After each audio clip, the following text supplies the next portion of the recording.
Wycliffe Musalia Mudavadi, mwanasiasa ambaye anajipata katikati ya siasa za urithi za mwaka 2022.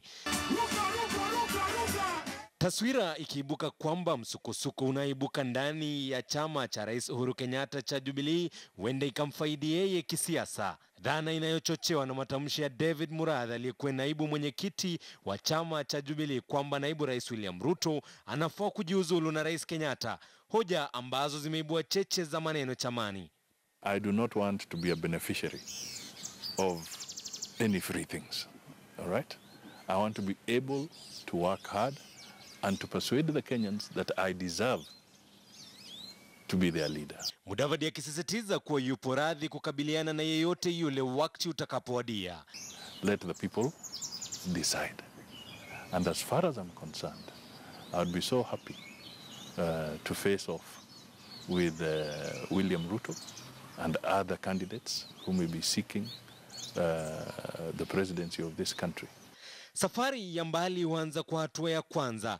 Musalia Mudavadi amekuwa akipiga hatua zake aste, akiandaa mikutano na viongozi mbalimbali, miongoni mwao wanasiasa kutoka jimbo la Kati, na kuibua dhana kwamba huenda Mudavadi anaazimia uungwaji mkono kutoka jamii ya Mlima Kenya.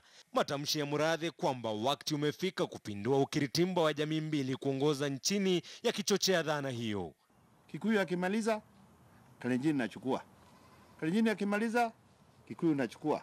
Kwani hii ni ping pong ama table tennis? Tusiwakosoe wakisema ni vizuri kama wa Kenya kwa sababu kuna jamii zingine katika Kenya.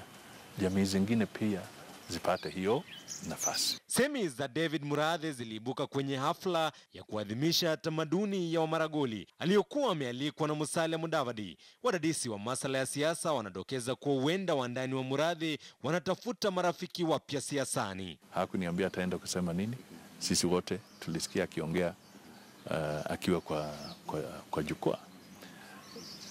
Lakini kile mimi nakumbuka, hakusimama pale na akasema mimi nimekuja hapa kumpigia debe bwana Musalia Mudavadi. Ikiwa wanataka mtu ambaye anasimama katikati, mtu ambaye hana ubishi mwingi, hana utata, mtu ambaye hakuna jamii na ubaya na uhasama na yeye, nafikiri watu wengi wanalenga Mudavadi. Kwa hivyo kuna wale ambao wanahoji kwamba huenda Murathi na wengine wameanza harakati na safari ya kuhakikisha kwamba Mudavadi anapata uwezo na nguvu ya kuwa rais 2022.